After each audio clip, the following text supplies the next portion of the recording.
예, 지난주에 우리가 살펴본 내용이 뭡니까? 제목이 어떻게 기도할 것인가 그런 제목이었습니다.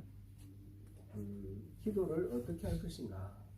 어떻게 할 것인가 그러면 우리가 뭐 열심히 해야 된다. 뭐 이런 헌신을 다해서 정열적으로 이렇게 이 기도에 대한 강도를 얘기할 수도 있고 뭐 금식으로 기도하라. 뭐 이런 식으로 다른 어떤 방법, 명상으로, 묵상으로 기도하라 이런 다양한 방법들이 있겠는데 그런 것들에 대해서 제가 말씀드린 게 아니라 우리 이 기도를 할 때 근본적으로 붙들고 있어야 될 어떤 기도의 기둥이 될 만한 우리의 사고, 우리의 정신, 스피릿 그것이 무엇이어야 되느냐 그거를 우리가 살펴봤습니다. 그 앞전에 우리 기도라는 것은 첫 시간에 우리가 기도한 것은 기도는 부르짖음이고 또 뭡니까? 대화이고 그다음 사귐이다. 기도는 궁극적으로 하나님과의 사귐이라 그랬는데 그 하나님과의 사귐을 위해서 하나님께서 기도로 우리를 불러주셨다. 성부 하나님 우리를 불러주셨다. 예수 그리스도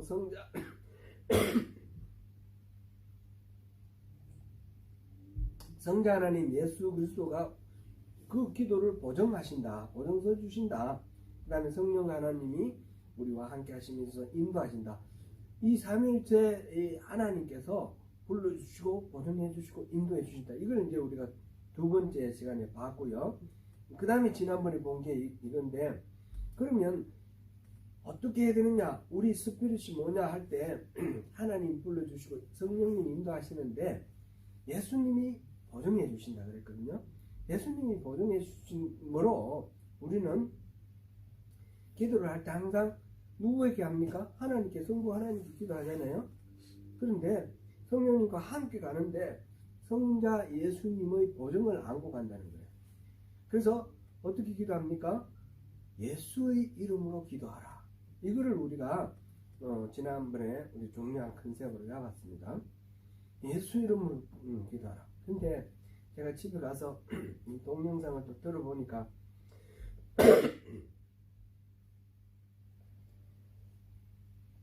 여러분들 어떠셨어요? 이게 선명하게 싹 들어옵니까? 제가 잘 전달해드린 것 들었는지 조금 부족한 것 같아 이런 생각도 들고요.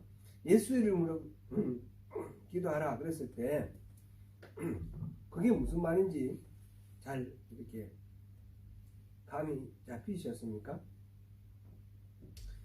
예수 이름으로 기도하라 할 때는 우리가 하나님 앞에 갈 때 우리의 얼굴을 가지고 우리의 삶을 가지고 나가지만 우리 앞에 뭐 간판 같은 거 하나 들고 가는 거예요. 주 예수 그리스도 우리의 주인 예수 그리스도 이름을 들고 이렇게 나가는. 그러면 하나님은 다른 거 안 보고 예수 이름 보고 우리 기도를 들어주신다는 이 말이거든요. 그러면 내가 이 예수 이름을 들고 갈 수 있는 근거가 뭐냐? 첫 번째가 예수 그리스도 십자가 보혈이라는 거죠. 십자가 보혈로 내가 구원받고 하나님의 자녀가 돼서 이걸 들고 갈 수 있습니다. 예수 그리스도라는 이름을 들고 나갈 때 나는 예수 그리스도 이 십자가 보혈을 믿습니다. 그거로 가지고 이제 주님 앞에 하나님 앞에 나가는 거죠. 그죠? 하나님께서는 그 이름을 볼 때 너 예수 보혈 믿는구나. 이걸 받아들인다는 뜻이에요. 그죠? 1차적으로 첫 번째는 그거였습니다. 십자가 보혈을 믿고 나간다는 뜻이다. 예수 이름으로라는 말은. 두 번째는 뭐였습니까?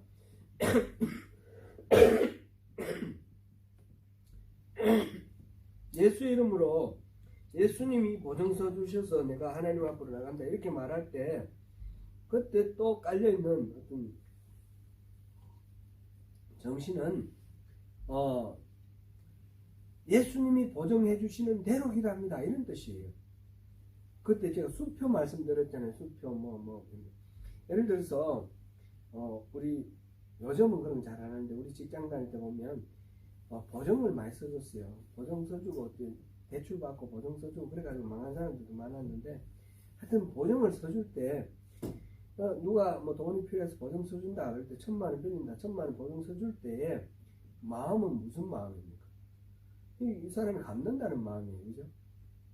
예수님이 우리를 보증서 줄 때는 예수님이 보증서 주는 그 의미 안에서 내가 기도한다 이 말이에요. 그러니까 터무니없이 예수님의 이름 걸고 아주 예수님하고 상관없이 터무니없이 그렇게 기도할 수는 없다는 겁니다. 그래서 예수 이름으로 기도한다 이 말은 예수님의 뜻 안에서 기도한다 이런 말이 되는 것입니다. 그게 두 번째고요. 세 번째는 뭐였냐면 예수 이름으로 기도할 때는 단지 내가 필요해서 예수 이름을 갖다 끌어붙일 뿐만 아니라 내가 이 기도를 통해서 예수님의 이 이름에 영광이 되게 한다 그런 뜻이라는 거죠. 두 번째 거는 예수 이름에 누가 되지 않는다는 것이고 세 번째는 예수 이름에 영광이 되게 한다는 뜻입니다. 그래서 내가 무엇을 기도하더라도 그 기도가 나의 만족과 나의 어떤 소원 성취로만 끝나면 안 되는 것이고 내 이 기도를 통해서 하나님이 영광 받으실 것 그것을 염두에 두고 기도를 한다는 뜻이 되는 것입니다. 그러니까 내가 예수 이름으로 기도한다 할 때는 그냥 뭐 맥히는 대로 내가 기도하고 예수 이름으로 기도합니다 이렇게 하면 그거는 그 예수 이름으로 기도하라는 말의 의미와 반맞지 않습니다. 예수님께서는 내 이름으로 무엇을 구하시든지 들어주겠다 하셨거든요. 그렇게 말씀하실 때는 너 나 믿어라. 그럼 너 내 뜻 안에서 기도해라. 그리고 나의 영광을 위해 기도하라. 이런 말씀이 들어있습니다. 그러면 그런 기도에는 내가 100% 응답해준다. 그런 말씀이라는 거죠. 예수의 이름으로 기도하자. 우리 어떻게 기도할 거냐? 예수를 믿고 정말 예수를 믿고 예수님의 뜻 안에서 예수의 영광을 위해서 우리 모든 소원, 우리 모든 문제 다 하나님 앞에 아뢰되 그 모든 것들이 이 예수님에 대한 신뢰 위에 예수님의 뜻 안에서 예수님의 영광을 위해서 모든 것들이 이루어지기를 바랍니다. 이렇게 기도를 하자는 거죠. 그게 이제 지난 주에 우리가 한 내용입니다. 제가 좀 뭔가 좀 미진하다 싶어서 또 보충을 했는데 또 어떻게 여러분들 워낙 훌륭하시니까 잘 알아서 들으셨을 줄로 그렇게 생각됩니다. 오늘은 그 다음으로 이렇게 이제 우리가 기도해야 되는데 기도하는 걸 누가 몰라서 뭐 안 하는 건 아닐 거예요. 근데 기도를 참 보면 제 스스로 돌아봤을 때 만족하지 않아서 제가 지금 갈급한 마음인데 여러분들도 때로 기도에 대해서 부족하다, 갈급하다 이런 생각이 드실 때가 있습니다. 그럴 때 우리가 우리의 기도를 가로막는 것들이 뭐가 있을까 한번 살펴보자는 거죠. 지금 우리가 다시 기도에 불을 붙이기 위해서 우리의 기도를 가로막는 것들을 한번 점검해보고 나가자는 겁니다. 첫 번째로 우리의 기도를 가로막는 것 그거는 뭐니 해도 하나님에 대한 신뢰 부족, 믿음이 없어서 그렇다, 불신앙이다 이렇게 말할 수 있겠습니다. 불신은 기도에 대한 가장 큰 장애물입니다. 우리 주님께서는 보혜사를 보내주실 것이고 보혜사가 왔을 때 죄에 대하여 의에 대하여 또 뭐죠? 심판에 대하여 세상을 책망하실 것이다 그렇게 말했어요. 그런데 여기서 죄에 대하여라 하면 나를 믿지 않기 때문이다 그렇게 말씀하셨거든요. 이 죄라는 말은 나를 믿지 않는다. 세상을 심판을 하는데 세상을 심판하는 이유는 죄 때문에 그렇고 의 때문에 그렇고 심판 때문에 그런데 죄는 곧 하나님을 믿지 않는 겁니다. 우리는 어떻습니까? 우리는 하나님 믿죠? 믿으면 죄와 상관이 없어야 되는 거예요. 죄와 상관이 없어야 되고 세상에 우리가 속하지 않는 거예요. 우리는 세상에 속해 있는 존재가 아니고 세상에서 건진받은 존재, 죄에서 벗어난 존재가 되어야 되는데 우리는 어떤 상태에 있느냐면 끊임없이 하나님에 대한 이 죄에 빠져 있는 거예요. 죄에 빠져 있다. 그 죄에 빠져 있다는 말이 무슨 말입니까? 하나님에 대한 믿음이 부족한 상태에 있다는 거죠. 믿음이 없는 상태에 있다. 그러니까 기도가 안 된다는 거예요. 오늘 본문에서 야고보가 뭐라 그랬습니까? 6절 7절 다시 한번 읽어보겠습니다. 오직 믿음으로 구하고 조금도 의심하지 말라. 의심하는 자는 마치 바람에 날려 요동하는 바다 물결 같으니 이런 사람은 아무것이든지 주께 얻기를 생각하지 말라. 저는 이제 기도해봐야 뭐 안 돼. 이런 사람은 아예 기도할 필요 없다는 거예요. 그럼 기도하라. 그럼 믿어라. 그게 지금 야고보 선지자가 하는 말입니다. 구하지 않으면 얻을 수 없죠. 믿지 않으면 기도할 수 없죠. 그러면 이런 반문을 해볼 수 있습니다. 우리가 구하는 대로 다 이루어집니까? 그건 아니지 않습니까? 그런데 뭐 이렇게 조금 더 의심하지 말라. 의심하면 바람에 밀려 요동하는 바다 물들 같다. 이렇게 말하면 조금 믿고 무조건 다 된다는 얘기입니까? 그런 건 아니죠. 우리가 이제 알고 있는 대로 하나님의 응답에는 세 가지가 있습니다. yes, 우리가 구하는 대로 그대로 yes 되는 경우도 있고 no도 있습니다. 안 돼, 단호하게 안 되는 경우도 있고 wait도 있습니다. 이루어지는데 몇 년, 몇십 년, 백 년이 흘러가야지 성취되는 그런 것도 있다는 것입니다. 그래서 yes, no, wait, 이게 다 응답이라는 것을 받아들이는 것이 중요합니다. 때로는 no라는 응답이 가장 중요한 응답이 되죠. 뭐 우리 쉽게 생각해서 우리 자녀들 키울 때 어린 아기가 막 엄마가 칼로 이렇게 막 하는 거 보니까 너무 신기하고 재밌으니까 뭐 2살, 뭐 1살 이런 어린아이가 자기도 칼 들고 뭐 한다고 그러면 칼을 줍니까? 절대로 안 주죠. 칼 달라고 막 우는 이 아기가 이게 말하면 기도하는 거고, 엄마가 절대로 안 주는 거 이게 하나님의 응답인 거예요. 노가 응답인 거죠. 주면 그는 그 아이를 망치는 거죠. 우리가 예를 들어서 전쟁이 일어났어요. 우크라이나와 러시아가 지금 싸우고 있어요. 우크라이나에도 크리스찬이 있고 러시아에도 크리스찬이 있습니다. 다 기도를 해요. 그럼 하나님이 예수로 응답하려면 어떻게 해야 되는 거예요? 그렇게는 응답하실 수가 없는 거예요.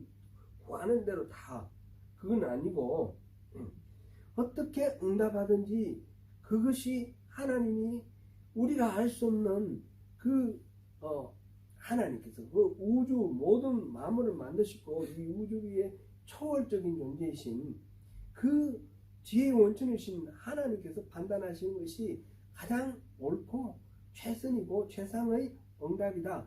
이거를 우리가 받아들이는 것, 이게 하나님을 신뢰한다는 겁니다. 하나님 신뢰한다는 건 내가 원하는 대로 이루어진다가 아니라 하나님은 내가 구하는 거는 뭘 구해도 좋습니다. 뭘 구하고 하여튼 자연스럽게 아닌 척 안 하고 정직하고 솔직하게 구하는 게 맞죠. 정직하고 솔직하게 구하는데, 그런데 그 구할 때에 하나님의 응답이 최상이다, 최선이다, 그거를 신뢰를 하고 구하자라는 것이죠. 그럼 하나님을 신뢰해야 된다.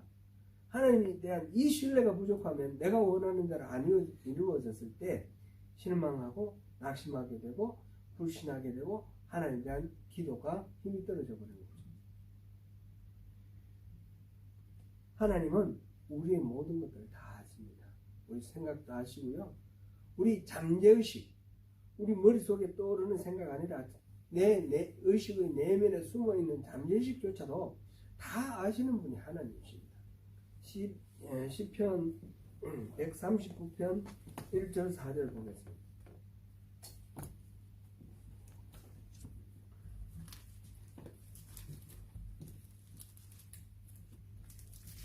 시편 139편 1절부터 4절까지 하시겠습니다.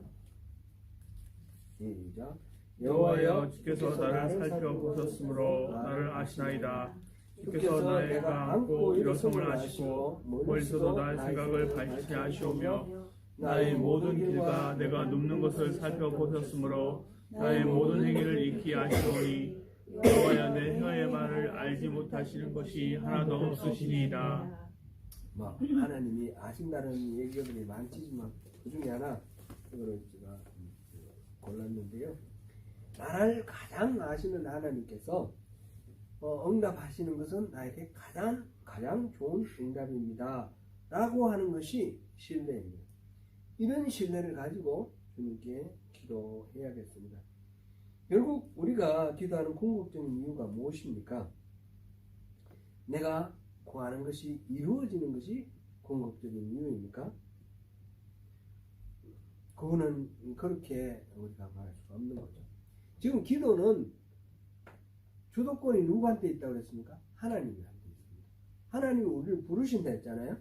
하나님이 우리를 부르시는데 우리가 나아가는 것이 기도입니다.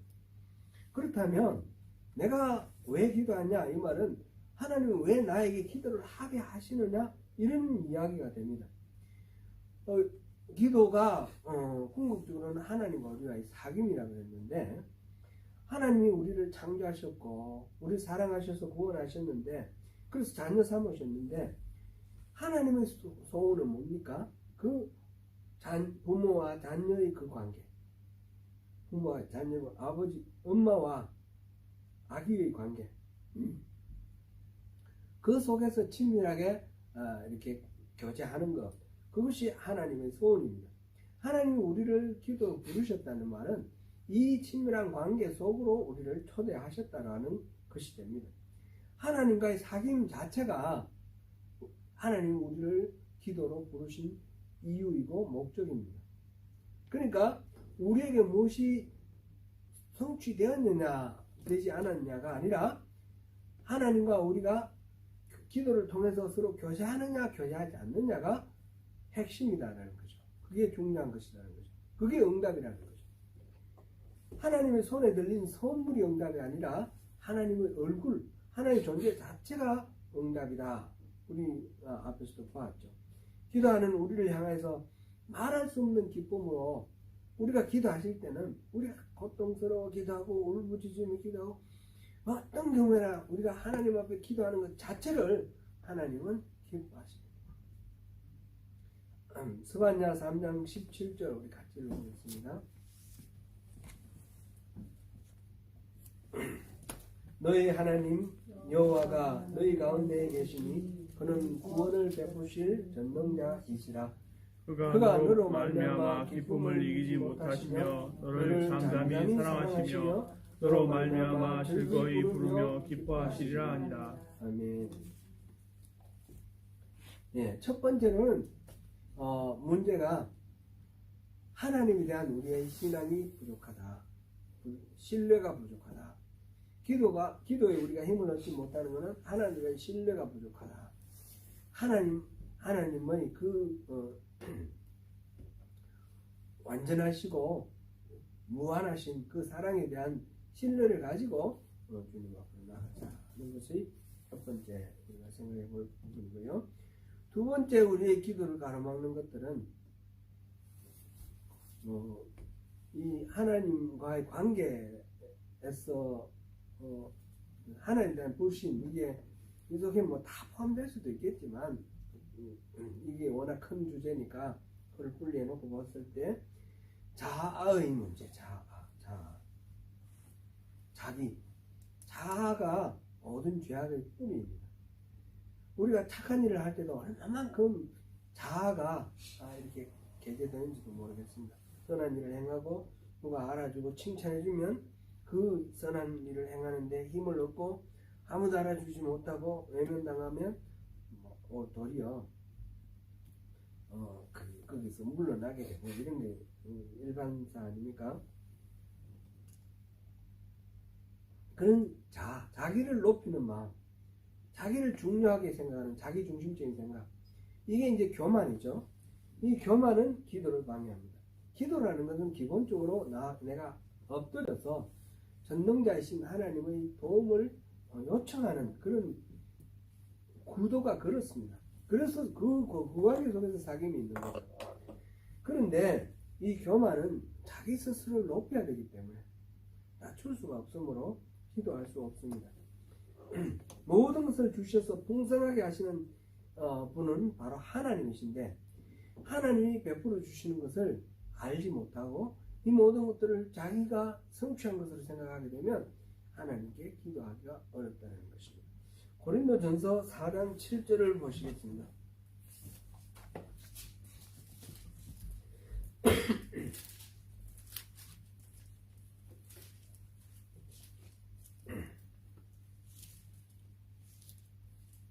같이 있습니다. 누가 너를 남달리 구별하였느냐? 내게 있는 것 중에 받지 아니한 것이 무엇이냐? 내가 받았은즉 어찌하여 받지 아니한 것 같이 자랑하느냐? 우리에게 있는 모든 것들이 다 하나님의 은혜입니다. 우리의 그 존재 자체가 하나님의 은혜이고 우리의 어떤 건강이나 생명뿐만 아니라 지혜, 우리 능력 이 모든 것들도 다 하나님의 은혜로 우리가 가지고 누리는 거죠. 때로 하나님은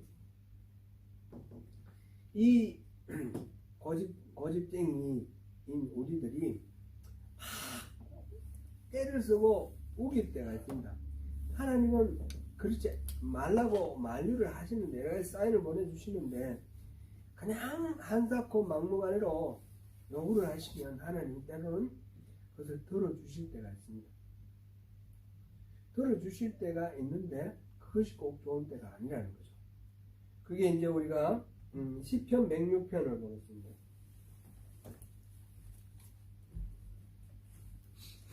시편 106편 15절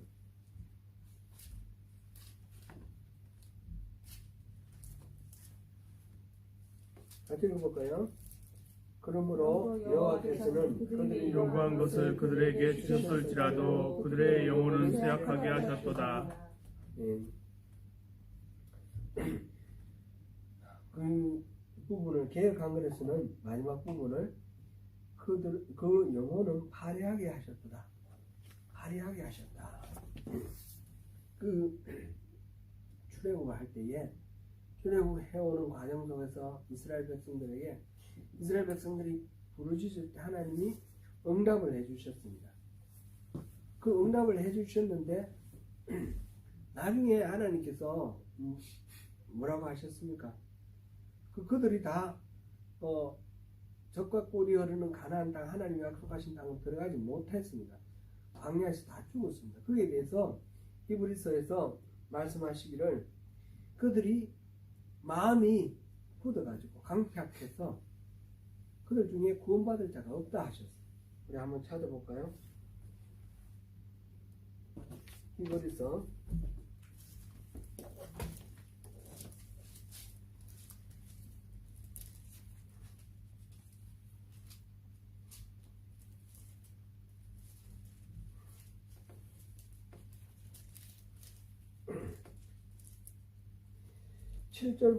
3장 7절부터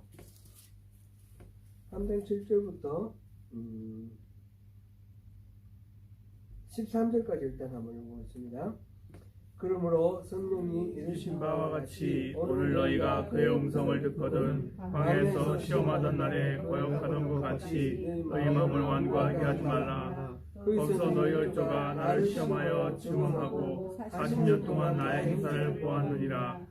그러므로 내가 이 세대에게 노하여 이르기를 당신이 항상 마음이 미혹되어 내 길을 알지 못한다 하고 내가 노하여 맹세한 바와 같이 그들은 내 안식에 들어오지 못하리라 하였느니라.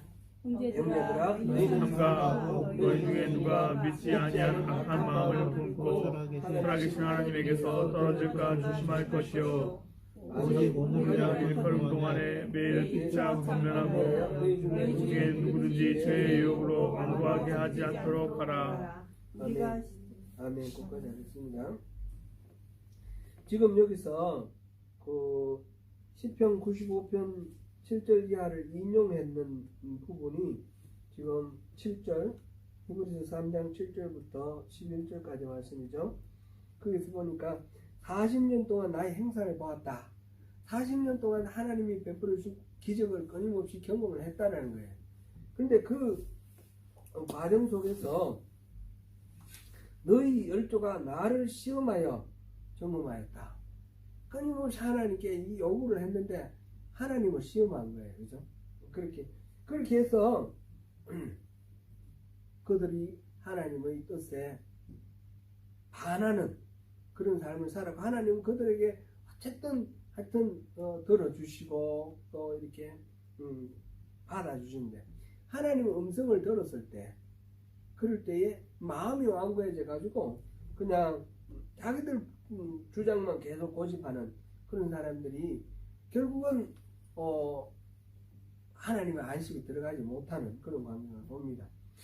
우리가 기도해서 우리가 기도한 대로 이루어졌다 했을 때에 하나님 내 기도를 들어주셨으니까 하나님 내 편이야, 나를 지지하는 것이야, 이렇게 생각하면 착각할 때가 많다는 거예요.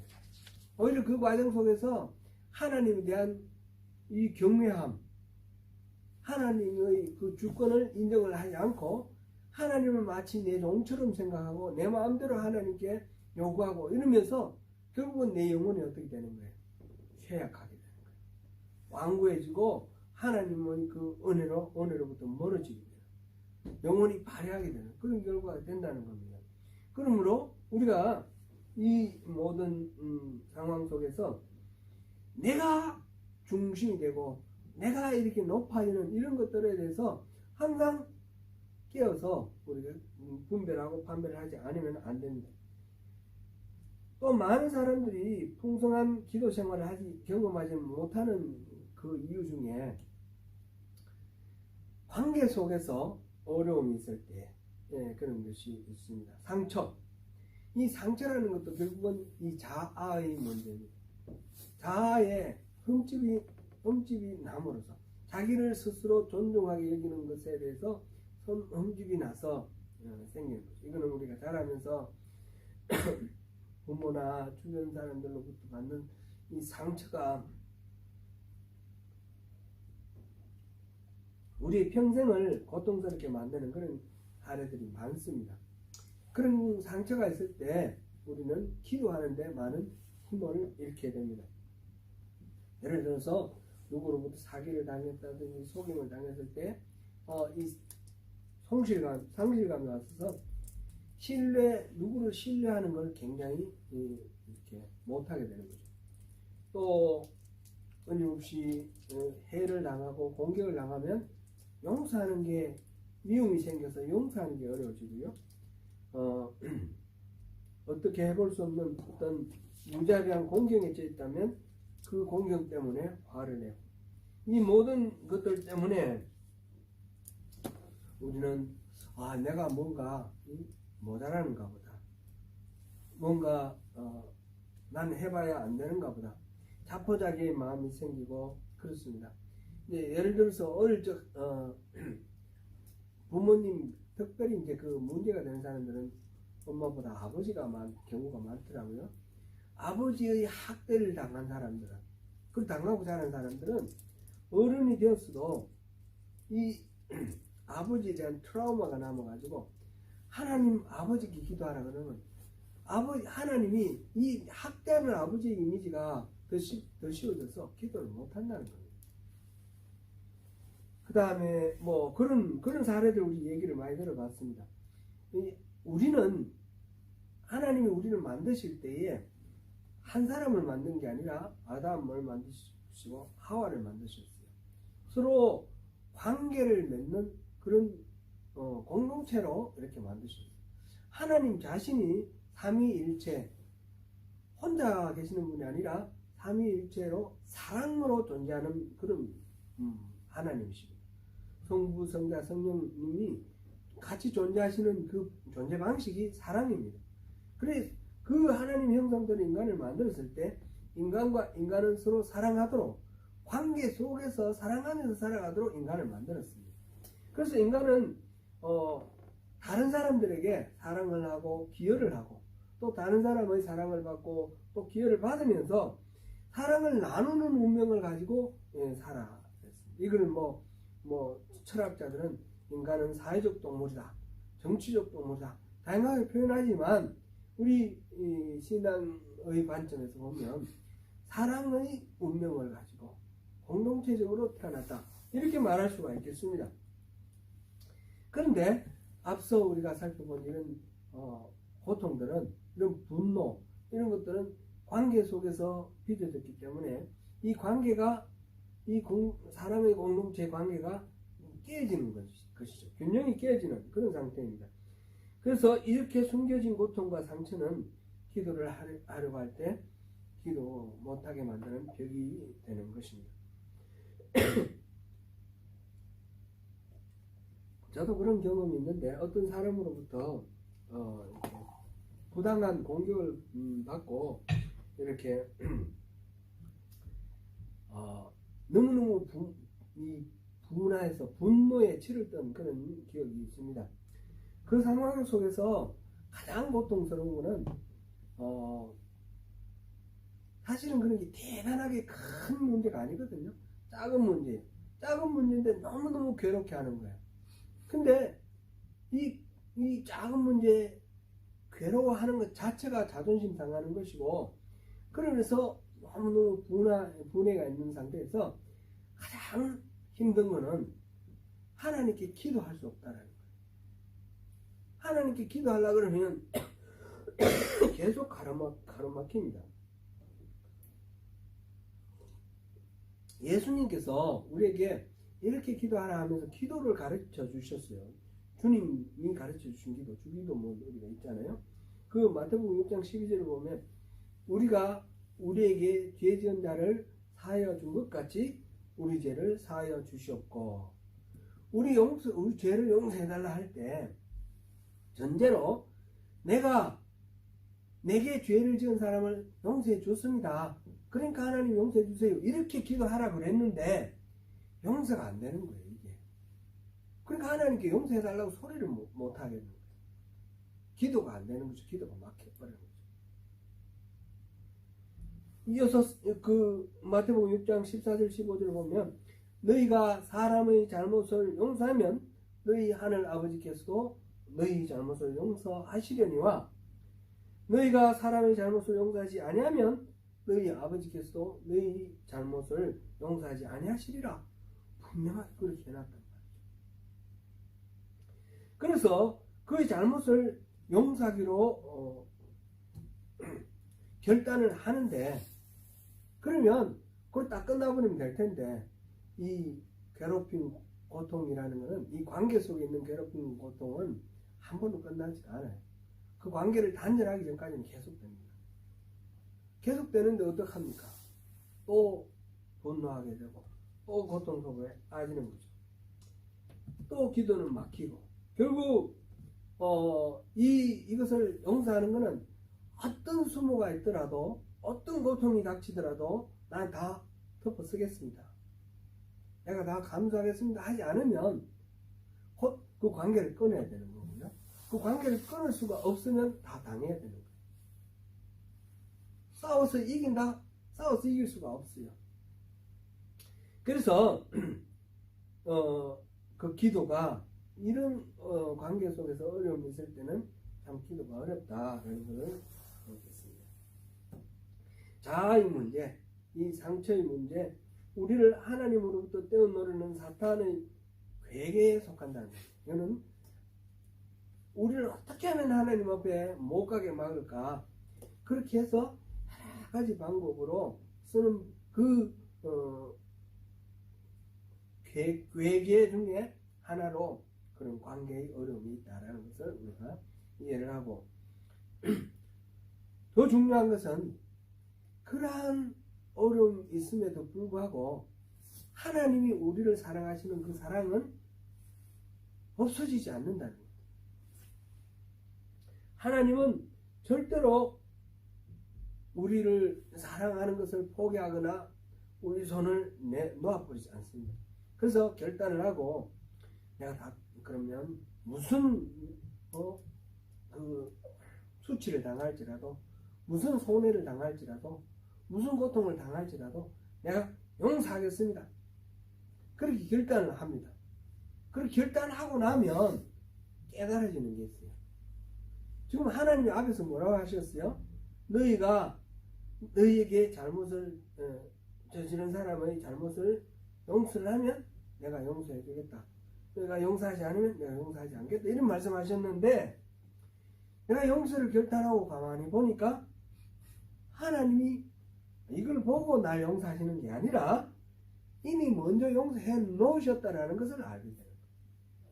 사실상 제가 예수를 알기도 전에, 사실 예수를 믿기 전에, 내가 태어나기 2000년 전에 하나님은 나를 용서하시기 위해서 독생자를 아끼지 않고 내보내셨던 거예요. 이거를 우리가 받아들이게 되면, 그렇게 되면 우리가 어떤 것들도 감당할 수가 있어요. 두 번째 문제, 이 자아의 문제. 이 자아의 문제는 이 교만과 상처 이런 문제는 결국은 하나님의 이 사랑에 대해서 우리가 깨닫고 그걸 경험하게 되면 일시에 다 해소될 수 있는 것이다. 자유할 수 있는 것이다. 라는 것을 깨달을 수 있습니다. 깨닫습니다. 우리가 분명히 기억해야 될 것은 하나님의 우리를 향한 사랑보다 더 강한 어떤 존재도 없다는 것입니다. 하나님의 우리를 향한 사랑.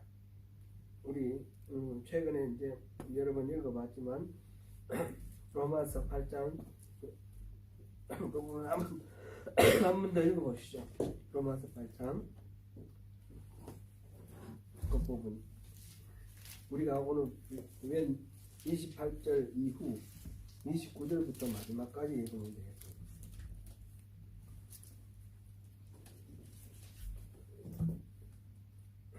29절부터 31절부터 읽겠습니다. 31절부터 39절까지 시작. 그런즉 이에 대하여 우리가 무슨 말을 하리요? 만일 하나님이 우리를 위하시면 누가 우리를 대적하리요? 자기 아들을 아끼지 아니하시고 모든 위하여 내주시니까 어찌 그 아들과 함께 모든 것을 우리에게 주시지 아니하겠느냐? 누가 능히 하나님께서 택하신 자들을 고발하리요? 오로지 하시는 하나님이시니 누가 죽으실 뿐 아니라 다시 살아나신 이는 그리스도 예수시니 그는 하나님 우편에 계신 자여 우리를 위하여 간구하시는 자시니라. 누가 우리를 그리스도의 사랑에서 끊으리요? 한나이나 공고나 박해나 기근이나 적신이나 위험이나 칼이냐? 기록된 바 우리가 종일 주를 위하여 죽임을 당하게 되며 도살 당할 양같이 여김을 받았나이다 함과 같으니라. 그러나 이 모든 일에 우리를 사랑하시는 이로 말미암아 우리가 넉넉히 이기느니라. 내가 확신하노니 사망이나 생명이나 천사들이나 권세자들이나 현재인이나 장래인이나 능력이나 높음이나 기쁨이나 다른 어떤 피조물이라도 우리를 우리 주 그리스도 예수 안에 있는 하나님의 사랑에서 끊을 수 없느니라. 아멘. 사망도 생명도 천사도 세상의 권세를 가진 어떤 존재도 현재 보이지 않고 참 미래에 나 있을 그런 어떤 초월적인 그런 일이나 능력도 그리스도 예수 안에 있는 하나님의 사랑에서 우리를 끊어낼 수가 없습니다.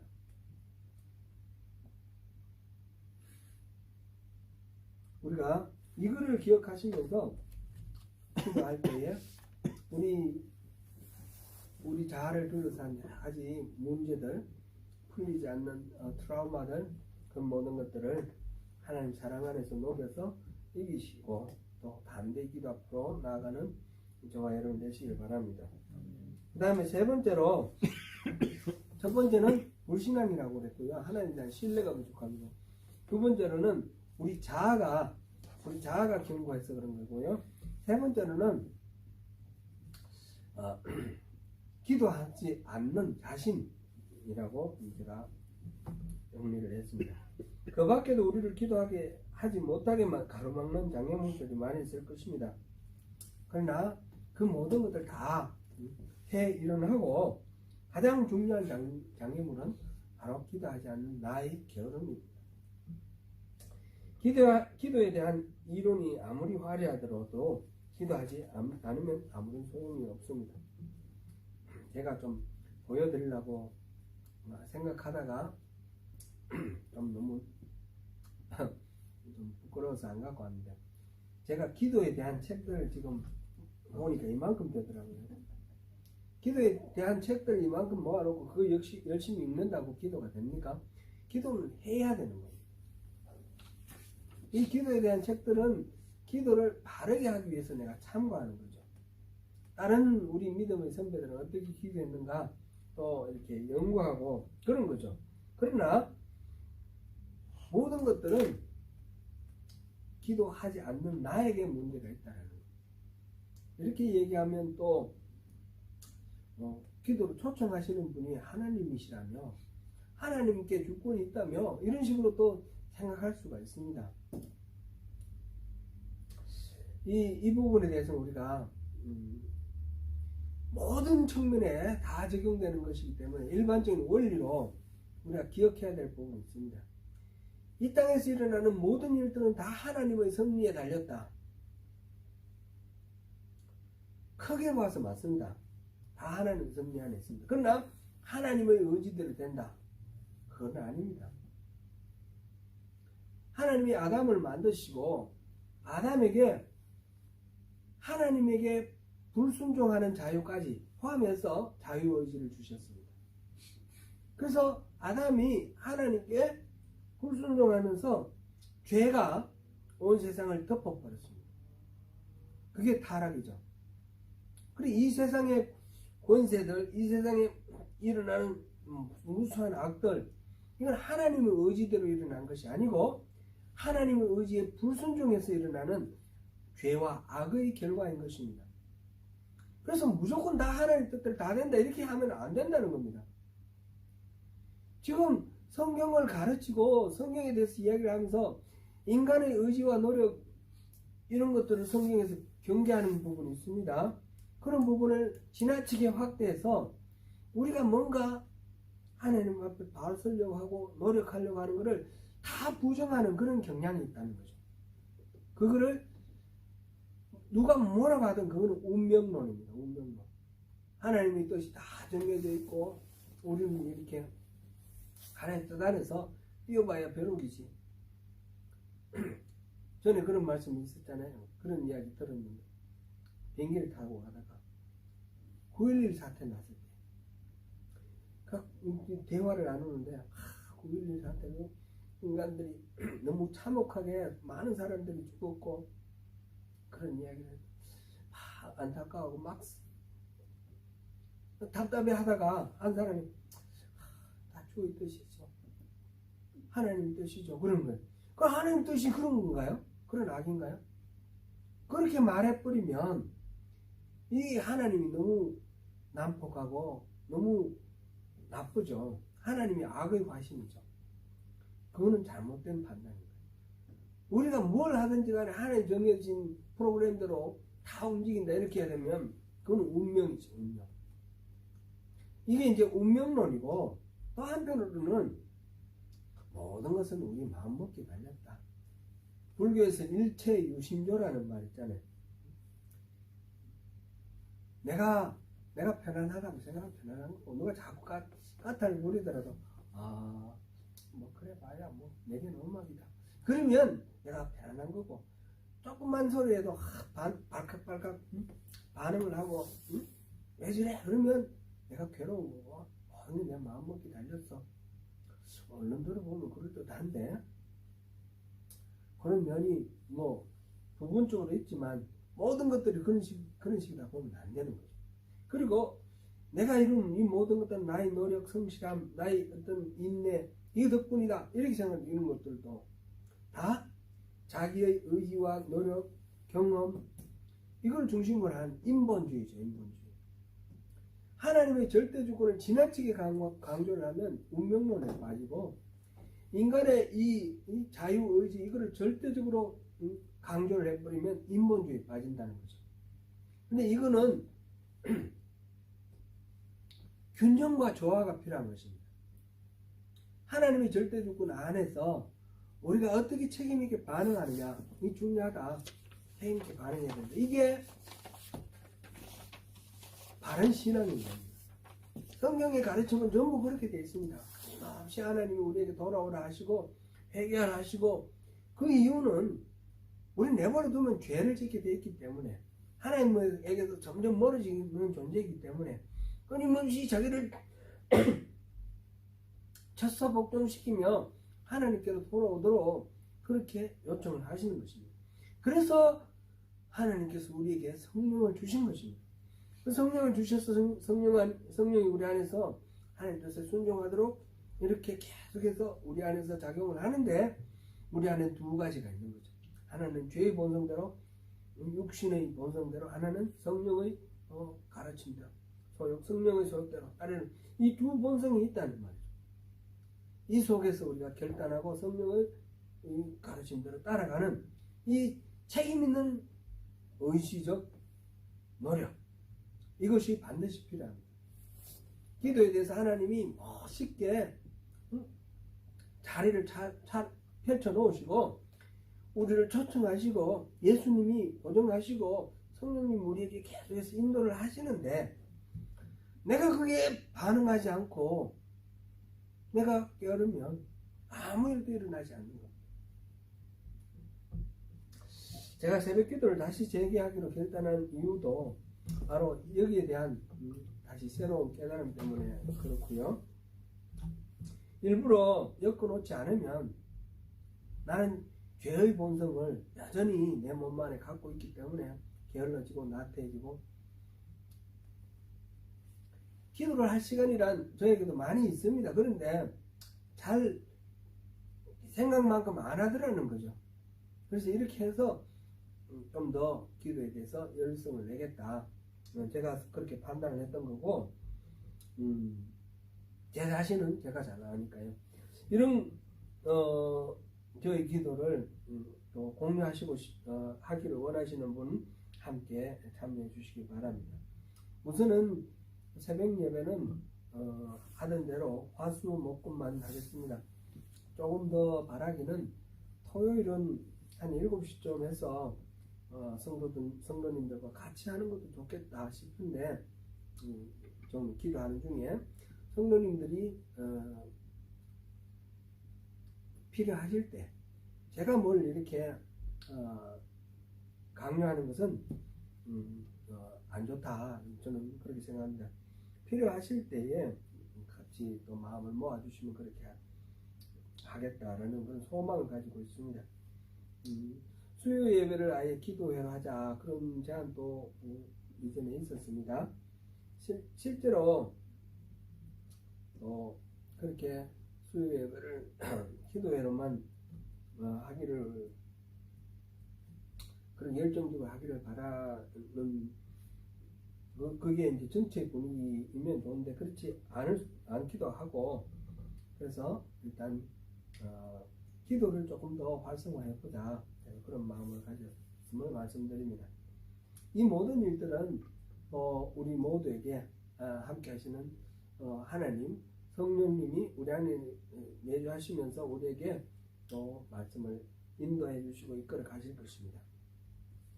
기도를 가로막는 것 세 가지 다시 한번 봅니다. 하나님에 대한 신뢰 부족, 이게 첫 번째고, 두 번째로는 우리 자아의 견고함입니다. 이 속에는 상처, 트라우마, 그런 상처 입은 어린 아이가 우리 안에 있다, 내재해 있다, 그런 말도 심리학자들은 쓰는데, 그런 것들 포함해서 이 자아의 문제고요. 세 번째로는 무엇보다도 이런 것들도 다 중요하지만 내 자신의 기도에 대한 열심, 이거 열심이 부족할 때 그게 바로 장애물이 된다는 겁니다. 이제 말씀을 맺겠습니다. 사랑하는 성도 여러분, 신실하신 하나님에 대한 신뢰를 잃지 말고 겸손하게 하나님께로 나아가십시다. 더욱 친밀하게 우리를 불러주시는 주님 안에서 더 큰 은혜를 누리시기를 바랍니다. 마치 엄마의 뱃속에 든 아기가 엄마의 심장박동에 따라 심장박동이 뛰듯이 우리를 가지라 불러주시는 예수 그리스도께서, 포도나무 되시는 예수 우리 주님께서 우리를 단단히 붙어 있으라 하셨으니, 거기에 주님 안에서 은혜와 복을 다 받아 누리시는 저와 여러분 되시기를 축원합니다.